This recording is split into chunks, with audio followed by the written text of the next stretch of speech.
दोस्तों आज हम एक्सप्लेन करने वाले हैं हाल ही में आई मूवी रॉकी और रानी की प्रेम कहानी, जिसमें रणवीर सिंह और आलिया भट्ट लीड रोल में हैं। और ये मूवी लोगों को काफी ज्यादा पसंद भी आ रही है। इसलिए बिना समय गवाए एक्सप्लेनेशन शुरू करते हैं। दोस्तों मूवी की शुरुआत में रॉकी के बारे में बताते हैं, जो कि एकदम गबरू जवान लड़का है, जिसने जिम जाकर काफी डोले शोले भी बनाए हैं। रॉकी मिठाई के सबसे बड़े ब्रांड धनलक्ष्मी मिठाई वाले का इकलौता वारिस है। उनकी कंपनी का टर्नओवर 2000 करोड़ से भी ज्यादा है और धनलक्ष्मी नाम से रॉकी की फैमिली का पूरा एक एम्पायर है। रॉकी काफी रंगीन और तड़कते भड़कते कपड़े पहनता है और एकदम स्टाइलिश नजर आता है। मगर रॉकी ने पढ़ाई थोड़ी कम की है और उसको इंग्लिश भी ढंग से नहीं आती।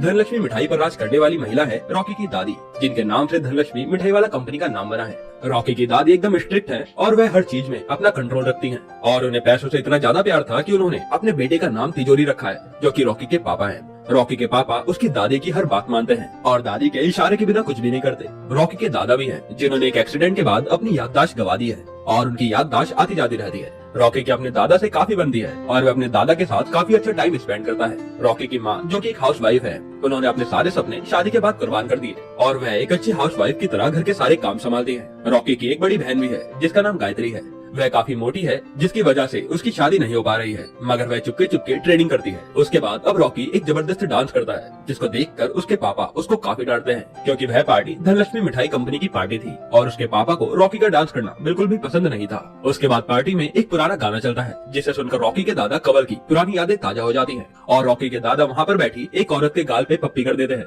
और उसे जामनी कहकर बुलाते हैं। ये देखकर रॉकी की दादी धनलक्ष्मी को काफी जलन होती है। अगले सीन में रॉकी के दादा बेड पर पड़े होते हैं, क्योंकि बुढ़ापे के कारण उनकी तबीयत खराब रहती है और उनकी याददाश्त भी आती जाती रहती है। मगर इस बार रॉकी के दादा जामनी का नाम बिल्कुल नहीं बोल रहे थे, जिसे देखकर रॉकी को दादा की लव स्टोरी है ऐसा शक होता है और वह जामनी के बारे में सर्च करता है। जिसके बाद रॉकी को जामनी के नाम से एक एड्रेस मिलता है। रॉकी अपने दोस्त विकी के साथ उस एड्रेस पर चला जाता है। तब हमें मूवी में रानी को दिखाते हैं, जो कि एक बहुत बड़ी रिपोर्टर है और वह किसी की भी बोलती चुटकियों में बंद कर देती है। रॉकी रानी के पास जाकर काफी बातें करता है और एक पिकअप लाइन मारकर रानी को हंसा देता है। फिर रॉकी रानी से बोलता है कि उसकी दादी जिंदा है या भगवान के पास चली गई। रानी बोलती है कि वह जिंदा है। तब रॉकी रानी को अपने दादा के बारे में बताता है कि उनकी याददाश्त आती जाती रहती है। बड़े दिनों बाद उन्होंने अपनी जबान से किसी जामनी का नाम लिया है, जो कि रानी की दादी है। अगर वह उनसे मिल पाए तो उसके दादा के लिए काफी अच्छा होगा। और रानी को अपना गोल्डन कार्ड देकर वहाँ से चला जाता है। अब रानी अपने घर जाती है। तब हमें दिखाते हैं कि रानी के साथ उसकी दादी जामनी और उसके माता पिता रहते हैं। रानी की माँ इंग्लिश प्रोफेसर है और उसके पापा एक प्रोफेशनल कथक डांसर है।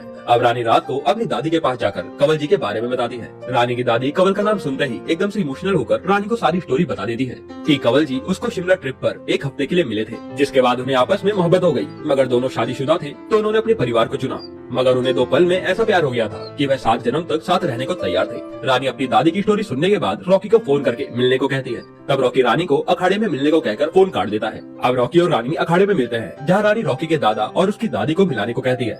रॉकी बोलता है कि मेरे दादा कहीं बाहर नहीं जाते, क्योंकि उनकी तबीयत खराब रहती है। तब रानी उसकी फैमिली को रॉकी के घर लाने की बात करती है, जहाँ जामनी और कमल मिल पाएंगे और रॉकी मान जाता है। जिसके बाद रॉकी और रानी एक बेहतरीन डांस करते हैं और फिर रानी अपनी पूरी फैमिली को लेकर रॉकी के घर आ जाती है। तब रानी की दादी रॉकी के दादा को सारी बातें याद दिलाने की कोशिश करती है, मगर उन्हें कुछ भी याद नहीं आता।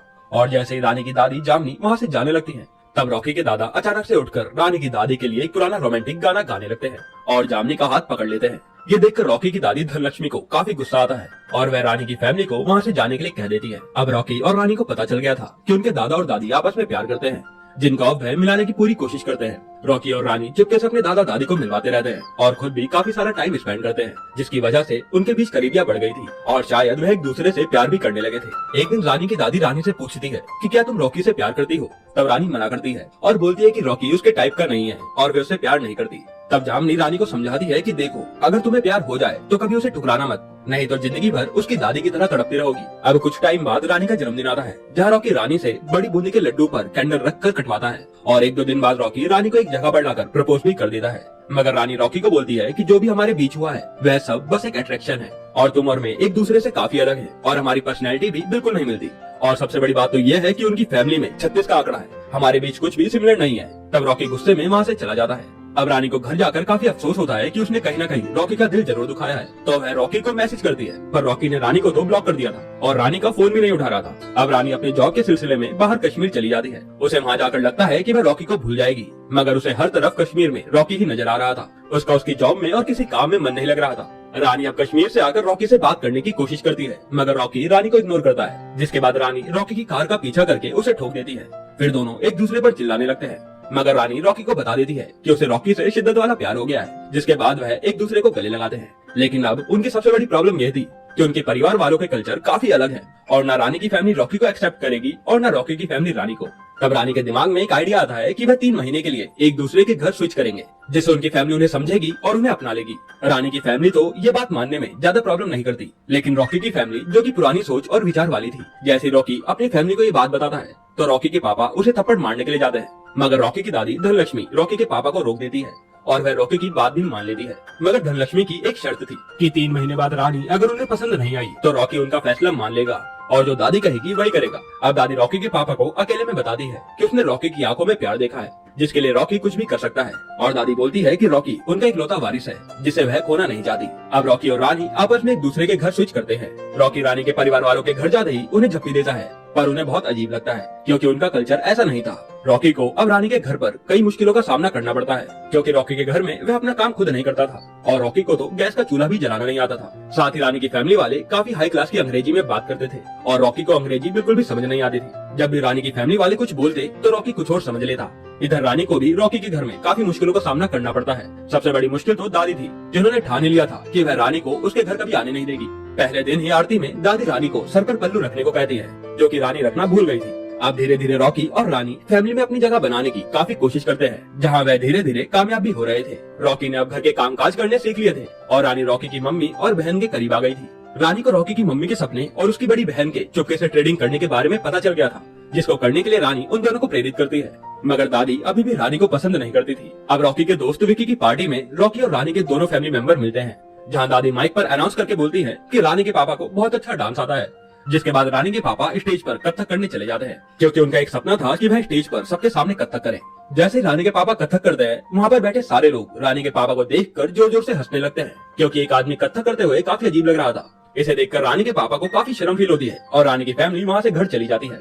रॉकी रानी की फैमिली के पीछे जाता है और उनकी फैमिली की तरफ से माफी मांगता है। तब रॉकी को रानी के पापा की स्टोरी पता चलती है कि उन्हें बचपन से कथक के लिए किसी ने सपोर्ट नहीं किया, यहाँ तक कि उसके पापा ने भी उन्हें कथक करने से मना कर दिया था। इसके बाद रॉकी रानी की फैमिली को एक इमोशनल स्पीच देता है, जिसके बाद रानी की फैमिली उससे इम्प्रेस हो जाती है और वह रॉकी को अपना लेती है। अब रॉकी रानी की फैमिली के साथ खुशी खुशी रहने लगा था और इधर रानी को दादी की वजह से काफी दिक्कत आ रही थी, जो कि उसे बिल्कुल भी पसंद नहीं करती थी। अब रॉकी के घर में रानी की फैमिली की तरफ से दुर्गा पूजा का इनविटेशन आता है और रॉकी के परिवार वाले दुर्गा पूजा में आते हैं, जहाँ रानी के पापा ने कथक की एक परफॉर्मेंस तैयार की थी। मगर इस बार रॉकी भी रानी के पापा के साथ कथक की एक जबरदस्त परफॉर्मेंस देता है, जिसे देखकर रॉकी की दादी धनलक्ष्मी और रॉकी के पापा तिजोरी को काफी बुरा लगता है और वह गुस्से में आधी पूजा छोड़कर वहाँ से जाने लगते हैं। रॉकी उनके पीछे जाता है, जहाँ रॉकी की अपने पापा के साथ काफी तगड़ा झगड़ा होता है। रॉकी के पापा रानी की फैमिली के बारे में काफी बुरा भला भी कहते हैं, जिससे रानी वहाँ आकर सुन लेती है और रानी गुस्से में उन्हें सुनाने लगती है। जिसके बाद रानी से रॉकी के पापा को धक्का लग जाता है, जिसे देखकर रॉनी गुस्से में पागल हो जाता है और वह भी रानी को सुनाने लगता है और दोनों ही आपस में गुस्से में अपना रिश्ता खत्म कर अपने अपने घर चले जाते हैं। अब दोनों की फैमिली घर पहुँचती है, जहाँ रानी की फैमिली रॉकी को अपना चुकी थी। मगर रानी को लग रहा था कि रॉकी उसके लिए ठीक नहीं है, पर रानी की फैमिली रॉकी को उसके लिए परफेक्ट है ऐसा बोलती है। इधर रॉकी की फैमिली में सब कुछ उल्टा था, जहाँ सब लोग रॉकी पर काफी गुस्सा कर रहे थे।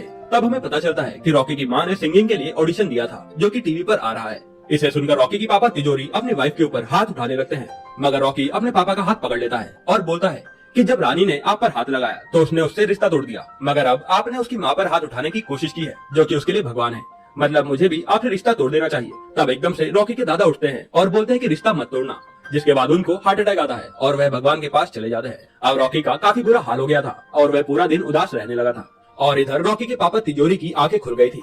जब रॉकी के दादा का अंतिम संस्कार हो रहा था तो रॉकी के पापा ने जामनी को भी आने दिया। अब रॉकी के पापा तिजोरी घर आकर अपनी पत्नी से माफी मांगते हैं और अपनी माँ धनलक्ष्मी से आर्ग्यूमेंट भी कर लेते हैं, क्योंकि उन्हें सही और गलत का पता चल गया था। अब कुछ टाइम बाद रॉकी के परिवार वाले रानी के घर रिश्ते के लिए आते हैं, जहाँ रॉकी के परिवार वाले रानी को घर के बाहर जाने के लिए कहते हैं, जहाँ पर रॉकी बाहर बारात लेकर खड़ा होता है और रानी भागकर रॉकी को गले लगा लेती है और दोनों आपस में हमेशा साथ रहने का वादा करते हैं। अब दादी भी अपना अहंकार भूलकर रानी को एक लेटर लिखती है, जिसमें वह माफी मांगती है और इसके बाद रॉकी और रानी की बड़ी धूमधाम से शादी हो जाती है और ये मूवी यहीं पर एंड होती है। दोस्तों, आपको ये मूवी कैसी लगी कमेंट में जरूर बताइएगा। हालांकि मैं बताऊं तो मुझे मूवी में ऐसा लग रहा था कि जैसे बात बात पर जबरदस्ती का ज्ञान दिया जा रहा है। बाकी ओवरऑल मूवी तो काफी अच्छी थी।